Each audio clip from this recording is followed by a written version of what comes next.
Um grande, maravilhoso bom dia para todos vocês. Sejam todas bem-vindas e sejam todos bem-vindos para mais um Bora Ler a Bíblia neste dia 18 de março de 2022, 7h30 da manhã, sexta-feira. Abram as Bíblias de vocês em Êxodo capítulo 14. Fala, povo, todos aí que estão acompanhando o ao vivo no Clubhouse e aqui no Instagram. Sejam todos bem-vindos. Para vocês também que estão acompanhando aí, ouvindo nosso podcast, ouvindo no nosso canal no YouTube, sejam todos bem-vindos. Vão abrindo então as Bíblias de vocês em Êxodo 14. Já vai pegando suas canetas, seus lápis, seus marca-textos e dentro de instantes nós vamos começar a leitura, o estudo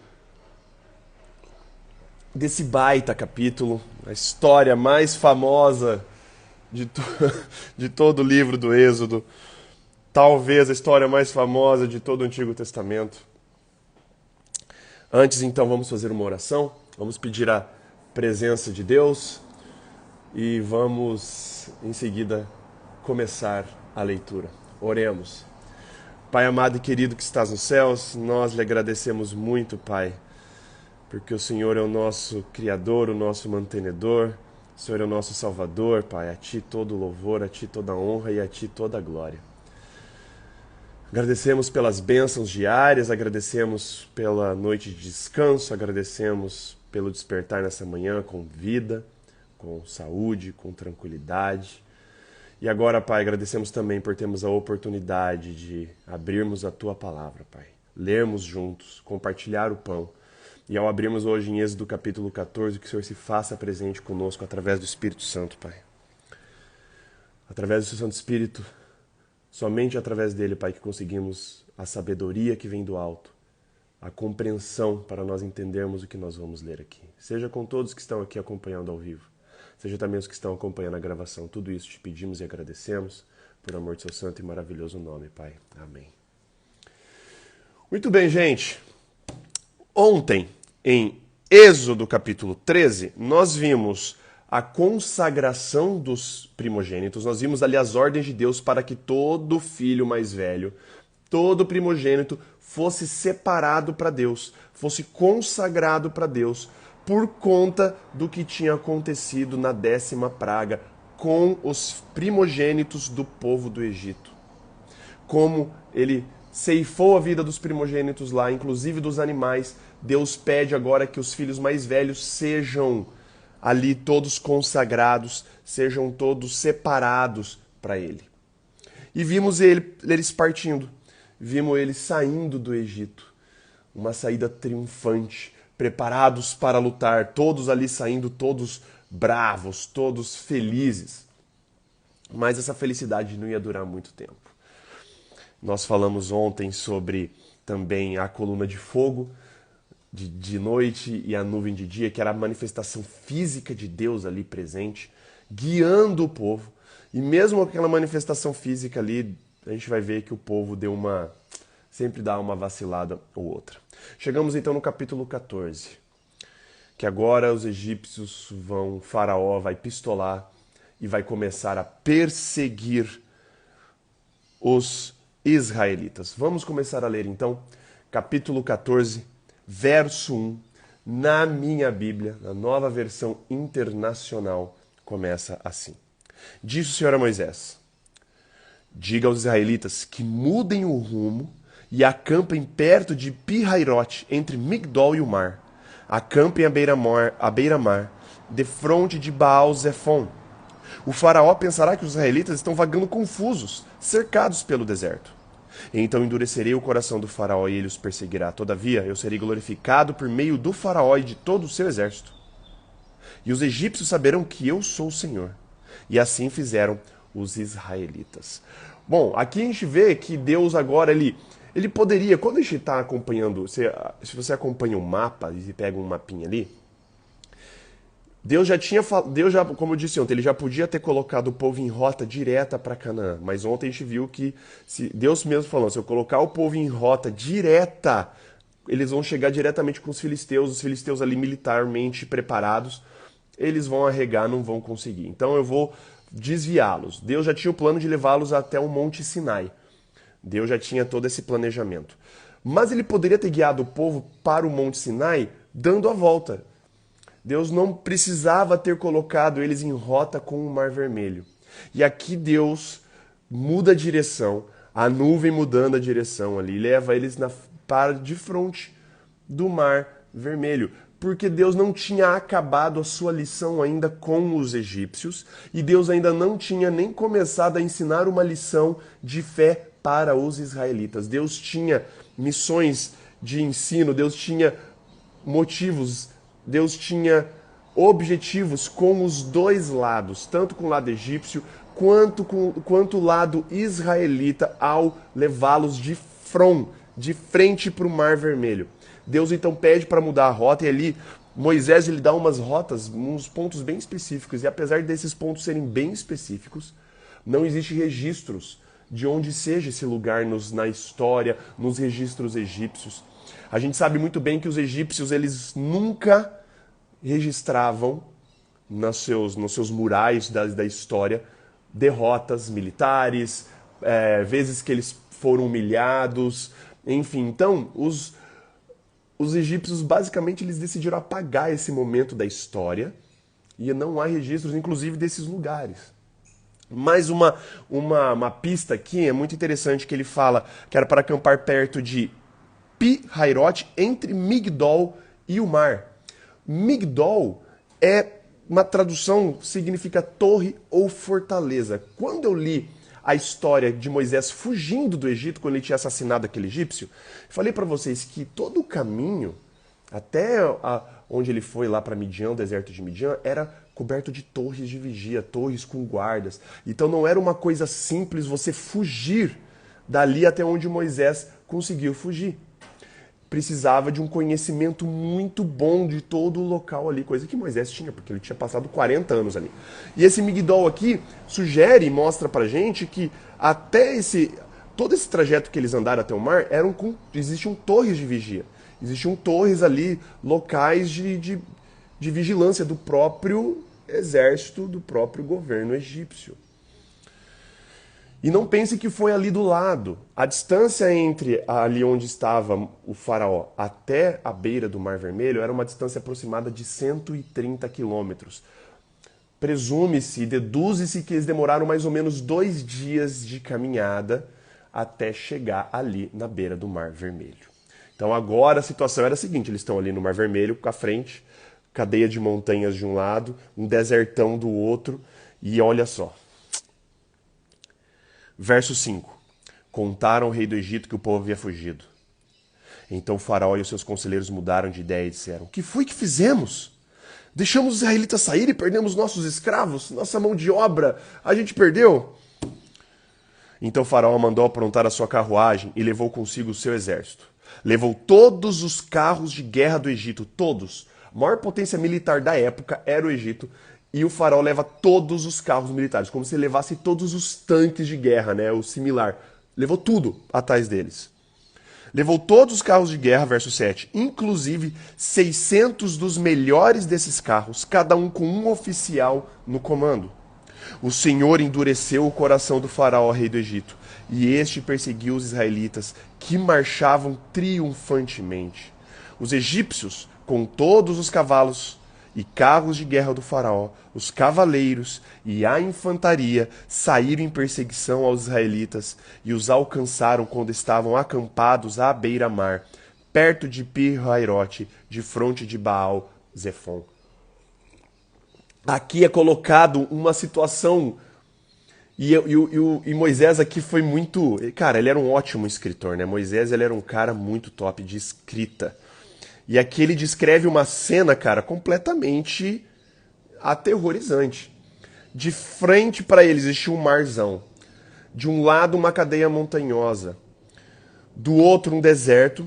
E atrás deles, gente, simplesmente 600 dos melhores carros, toda a infantaria, todos os homens. Então, aqui estava mostrando todo o poderio militar.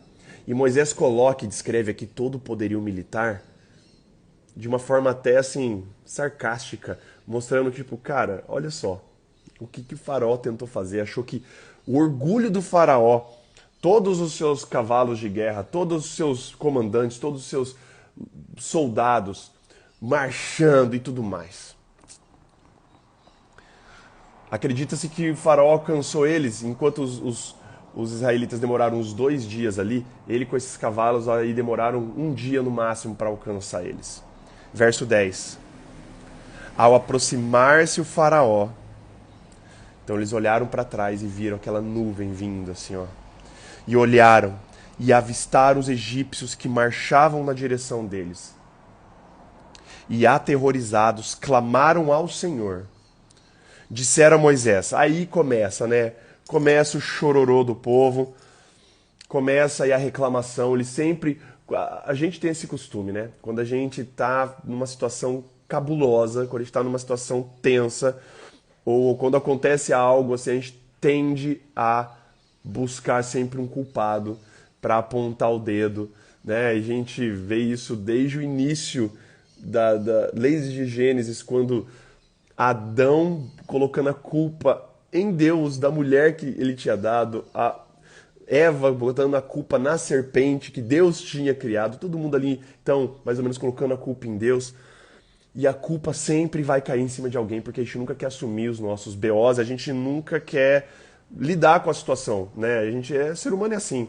E aqui não foi diferente, eles chegaram para Moisés. Inclusive, quando a gente vê aqui no verso 10, falou que alguns clamaram ao Senhor, mas outros aqui no verso 11 foram reclamar com Moisés.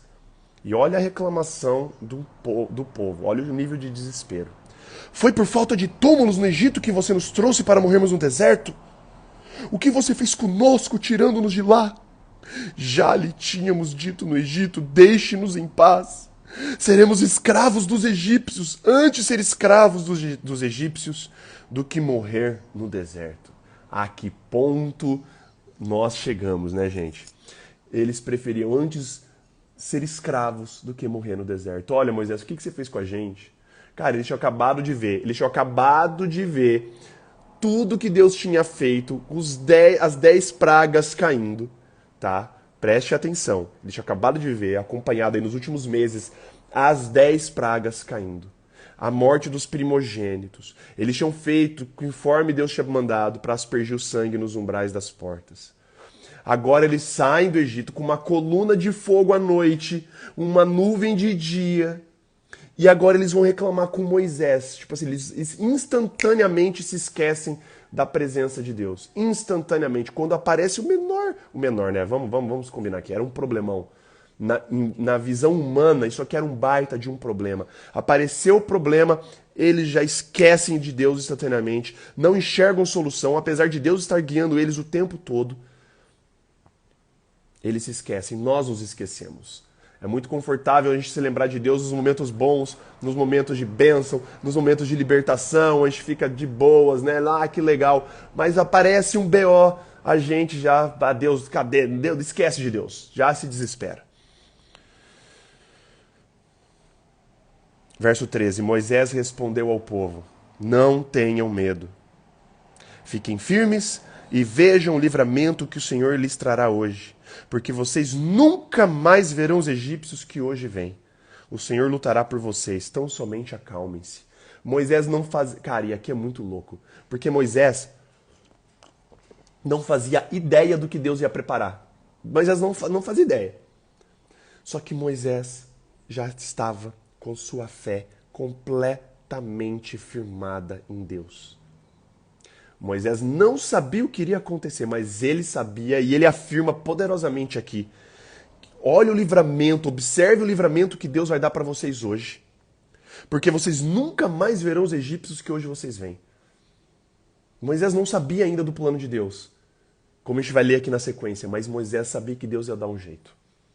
Isso é o tipo de fé que Deus esperava de um líder do povo. E esse é o tipo de fé que ele espera de todos nós. Mas aqui o povo de Israel, coitados, depois de muito tempo ali, né, de opressão no Egito, sendo escravos, colocando a escravidão para eles como se fosse algo legal. Eles estavam preferindo estar ali, ser escravos no Egito, do que ali morrer em liberdade no deserto. Eles estavam acostumados com a escravidão, eles estavam acostumados com esse tipo de vida. O pecado faz isso com a gente. O pecado faz a gente, muitas vezes, nos contentar com a miséria e sermos coniventes com isso e ficar contentes com isso e não buscar algo mais. O pecado, o inimigo faz isso. Mostrar pra gente que nós não somos merecedores de mais, que nós não somos merecedores de mais bênçãos, que onde a gente está tá bom, por mais que a gente esteja na fossa, por mais que a gente esteja na sarjeta, por mais o pecado faz a gente se sentir contente naquilo e fazer apontar pra gente que nós não somos merecedores de algo mais. Os israelitas estavam sentindo isso. Eles não se sentiam merecedores de livramento, eles não se sentiam capazes de superar aquilo ali. Só que Moisés, cara, ali sereno, Moisés calmo, fala assim, gente, fica de boa, observe o que Deus vai fazer. E Moisés devia estar na cabeça assim, né? Deus, por favor, o que você vai fazer? O que você vai fazer? Você vai fazer alguma coisa. E aí você vai. E eu tô falando isso porque a gente vai ver o que vai estar acontecendo na sequência. E Moisés ali. Gente, fica de boa, Deus vai dar o livramento. Observem o livramento de Deus. Vocês nunca mais vão ver os egípcios. E com certeza Moisés clamou para Deus. Deus, resolve esse BO. Você trouxe a gente para cá, agora tu resolve isso. E Deus já responde. Verso 15. Disse então o Senhor a Moisés: por que o Senhor está clamando a mim? Diga aos israelitas que sigam avante. Erga a sua vara e estenda a mão sobre o mar, e as águas se dividirão para que os israelitas atravessem o mar em terra seca. Eu, porém, endurecerei o coração dos egípcios e eles os perseguirão. Agora aqui, o endurecimento não é só do coração do faraó, o endurecimento do coração agora é dos egípcios, de todo o exército. E serei glorificado com a derrota do faraó e de todo o seu exército, com seus carros de guerra e seus cavaleiros.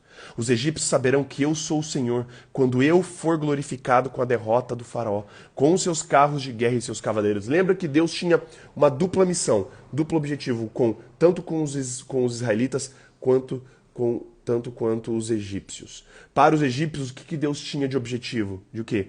Os egípcios saberão que eu sou o Senhor, quando eu for glorificado com a derrota do faraó. Ele queria mostrar para os egípcios que não existia outros deuses. Eu sou o Senhor. Esse era o objetivo. E, ironicamente, esse era basicamente o mesmo objetivo para o povo de Israel. Eu sou o Senhor. Eu sou o Deus de vocês. Confiem em mim. Verso 19. A seguir, o anjo de Deus, que ia à frente dos exércitos de Israel, retirou-se, colocando-se atrás deles.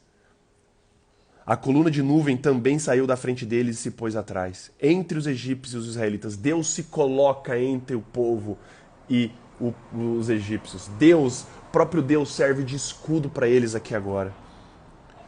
A nuvem trouxe trevas para um e luz para outro, de modo que os egípcios não puderam aproximar-se dos israelitas durante toda a noite. Então, o que a gente vê aqui é que os egípcios alcançam eles no finalzinho da tarde, começo da noite. Provavelmente os egípcios também com tochas vindo ali de longe. Então os israelitas conseguiram enxergar de longe aquelas tochas, tudo aquilo vindo. A coluna se coloca entre eles. Agora a coluna, ela assume as duas partes. De um lado ela escurece, do outro lado ela ilumina. Olha que louco, né? Deus ali, a manifestação de Deus, presença de Deus defendendo o povo. Verso 21. Então Moisés estendeu a mão sobre o mar, e o Senhor afastou o mar e tornou-o em terra seca, com um forte vento oriental que soprou toda aquela noite. As águas se dividiram, e os israelitas atravessaram pelo meio do mar em terra seca, tendo uma parede de água à direita e a outra à esquerda. Os egípcios os perseguiram, e todos os cavalos de guerra e cavaleiros do faraó foram atrás deles até o meio do mar. No fim da madrugada aqui é mais ou menos umas 6 da manhã, no horário aqui que quando os hebreus, né, eles contavam isso. O fim da madrugada é lá pelas 5h40, 6 da manhã. Então eles atravessaram durante toda a noite o mar. Finalzinho da noite, amanhecendo. No fim da madrugada, verso 24, do alto da coluna de fogo e de nuvem, o Senhor viu o exército dos egípcios e os pôs em confusão. Fez que as rodas dos seus carros começassem a soltar-se, de forma que tinham dificuldade em conduzi-los. E aqui a roda dos carros soltar-se, ou a roda dos carros, né, pode assumir no hebraico aqui que eles estavam emperrando. No hebraico pode ser que assume a possibilidade de que as rodas dos carros de guerra dos egípcios, ao entrarem no mar, eles começaram a emperrar, começaram a atolar no meio daquela lama toda, né, e tal. E Deus ativamente faz isso com os egípcios. Estamos aqui no verso 25. E os egípcios gritaram: vamos fugir dos israelitas. O Senhor está lutando por eles contra o Egito. E aqui os egípcios reconhecem, finalmente, mais uma vez, o Senhor está lutando por eles contra o Egito. Parça, não tem o que fazer. Não tem como. O mar abriu, a gente foi, a gente atolou. Cara, Deus está do lado deles. Mas o Senhor disse a Moisés, verso 26, estenda a mão sobre o mar para que as águas voltem sobre os egípcios, sobre os seus carros de guerra e sobre os seus cavaleiros. Moisés estendeu a mão sobre o mar e ao raiar do dia o mar voltou ao seu lugar. Quando os egípcios estavam fugindo, foram de encontro às águas e o Senhor os lançou ao mar. As águas voltaram e encobriram seus carros de guerra e os seus cavaleiros, todo o exército do faraó que havia perseguido os israelitas mar adentro. Ninguém sobreviveu. E aqui existe a discussão, né, se faraó tinha ido junto, se faraó não tinha ido junto. Provavelmente faraó ficou lá atrás e mandou os exércitos irem atrás, e todo o exército do faraó que foi para dentro ali morreu. E faraó ficou lá, né, observando tudo, né, porque faraó era um bundão, não quis acompanhar todo mundo. E aqui, gente, só um adendo muito interessante de toda essa cena. Em Salmo 77, verso 17 a 19, tem uma descrição a mais da cena do que estava acontecendo nesse momento. Permitam-me ler para vocês. Salmo 77, verso 17 a 19, é um salmo de Asaf, descrevendo a cena do momento da travessia do Mar Vermelho. 2 versículos, 17 a 19, fala assim: as nuvens despejaram chuvas, ressoou nos céus o trovão. As tuas flechas reluziam em todas as direções. No redemoinho estrondou o teu trovão. Os teus relâmpagos iluminaram o mundo. A terra tremeu e sacudiu-se. A tua vereda passou pelo mar. O teu caminho pelas águas poderosas, e ninguém viu as tuas pegadas. E verso 20, né? Guiaste o teu povo como a um rebanho pela mão de Moisés e de Arão. Aqui é descrito que durante toda essa noite, durante esse negócio, existiam trovões, houveram raios, relâmpagos, os trovões iluminando tudo o que estava acontecendo ali. Você imagina o caos, o mar abrindo, aquele vento soprando e o povo atravessando. E, mano, é uma cena, cara, animal. Porém, no meio de toda essa tempestade, no meio de todo esse trovão, no meio dos carros de guerra atolando no meio do mar, verso 29, mas os israelitas atravessaram o mar pisando em terra seca, tendo uma parede de água à direita e outro à esquerda. Naquele dia, o Senhor salvou Israel das mãos dos egípcios, e os israelitas viram os egípcios mortos na praia. Os corpos de manhã, depois que o mar fechou, começaram a aparecer e a desaguar beira-mar do outro lado onde eles tinham atravessado. E olha que interessante, o último verso do capítulo 14. Israel viu o grande poder do Senhor contra os egípcios, temeu o Senhor e pôs nele a sua confiança, como também em Moisés, o seu servo. Não existe, gente, nada de errado. E aqui mostra que a fé dos israelitas veio do quê? Da contemplação do poder de Deus. Eles veem a salvação, eles veem a providência divina, eles veem a mão poderosa de Deus. Depois deles virem tudo isso, depois eles temem e colocam em Deus a sua confiança. Jesus, lá em João 20, 29, quando Tomé pede para ir ver as mãos de Deus, né, ver as marcas na mão de Deus, Jesus fala assim: você creu porque você viu, e bem-aventurado aquele que não vê e crê. Jesus não estava lá renegando, ou estava reprimindo, ou, enfim, o ato de você ver para depois crer. O que Jesus falou ali, e é notório, né, e obviamente, ele sabia que era muito mais fácil, é muito mais simples nós lermos e crermos do que a gente esperar um milagre para ver, contemplar e depois crer. Mas não existe nada de errado nessa fé. A gente fala assim, fé, beleza, fé eu tenho que crer sem ver, sei lá o que. Aqui o povo creu porque viu e não há nada de errado nisso.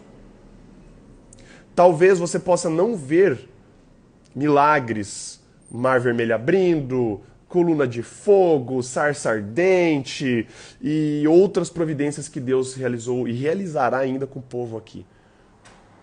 Mas quando a gente olha para trás, a fé é isso, a gente olhando para trás, a gente vendo as providências de Deus lá atrás, quando a gente não enxergava Deus, mas quando a gente contempla para trás, a gente vê a libertação de Deus na nossa vida, a gente vê a providência de Deus, a gente vê a mão de Deus. Quando a gente vê e olha para trás, a gente tem fé para continuar em frente.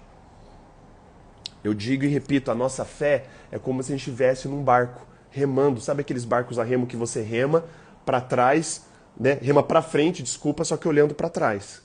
Você está remando para o desconhecido, porque está na tua nuca ali, você não está enxergando nada, mas você está olhando para trás.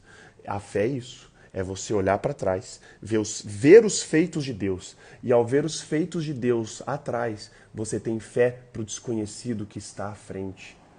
O povo aqui viu o poder de Deus e temeu ao Senhor. Essa é a primeira lição desse capítulo. E a segunda lição é, quando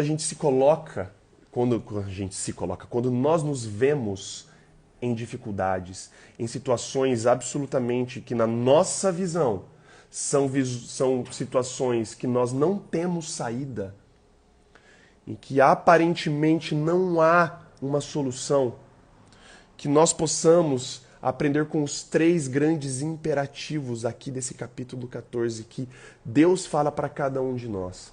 Os 3 grandes imperativos estão ali na conversa de Moisés com o povo. O primeiro grande imperativo está no capítulo 14, verso 13. Moisés respondeu ao povo, não tenham medo. O primeiro imperativo é, quando vocês estiverem em situações assim, não tenham medo. Segundo imperativo, no verso 14, tão somente acalmem-se. Quando estivermos ali nessas situações, primeiro, não tenham medo. Acalmem-se. E o terceiro imperativo é, verso 15, diga aos israelitas que sigam avante. Situações cabulosas vão aparecer na nossa vida. Situações tensas em que a gente parece que não tem solução. Deus nos dá os 3 grandes imperativos aqui. Não tenham medo, acalmem-se e sigam avante, porque Deus está com você. Não tenha medo, acalmem-se, siga em frente, porque Deus vai te dar a libertação que você precisa. Deus vai te livrar do que você precisa. E se Deus não te livrar, se você, mesmo assim, colocando sua vida nas mãos de Deus, você acreditando completamente nele, e se Deus não quiser te livrar, vai estar tudo bem, porque é plano dele. Mas não tenha medo, acalme-se e siga em frente. Vamos orar. Pai amado e querido, que história poderosa, Pai. Cada vez que nós lemos essa história do Mar Vermelho, mais coisas me vêm à cabeça e eu me estremeço, Pai, me imaginando nessa situação, estando ali junto com os israelitas. Provavelmente eu seria um dos israelitas que estariam desesperados, xingando Moisés. Falando assim, pô, Moisés, você me tirou a gente lá do Egito, lá a gente tinha comida, lá a gente tinha uma vida. Preferia ser escravo lá do que ser morto aqui no deserto. Provavelmente eu seria um desses, Pai. Mas Moisés aqui, depois de tanto tempo, Moisés tinha entendido, Pai. Demorou para o povo entender que o Senhor estava completamente no controle da situação. E o Senhor está no controle das nossas vidas. Se a gente deixar o Senhor nos guiar, o Senhor está completamente no controle das nossas vidas, Pai.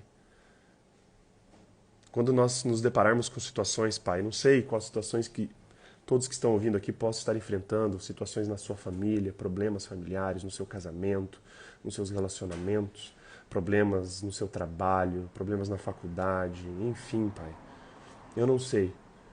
mas com certeza existe alguém aqui que está em alguma situação que aparentemente não existe solução, não existe saída, Pai. Esse capítulo nos ensina esses 3 imperativos, Pai. Primeiro, não tenha medo. Segundo, Pai, para a gente se acalmar, a gente ter a noção de que o Senhor está conosco, por mais que a gente pense que o Senhor tenha sumido, abandonado, o Senhor está conosco. E o terceiro grande imperativo, Pai, sigam avante, não parem, porque o Senhor é conosco. Se existe alguém aqui, Pai, desse jeito, com o coração pesado, atribulado, Pai, que o Senhor coloque esses 3 grandes imperativos no coração dessa pessoa. Que ela possa confiar, Pai. Que ela possa pisar no mar para depois ver o mar abrir. Não esperar o mar abrir para depois atravessar. Não.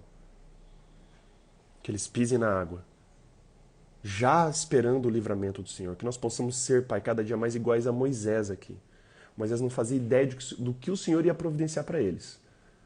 Mas Moisés sabia que o Senhor ia livrá-lo, de alguma forma. Que nos dê essa fé de Moisés, Pai.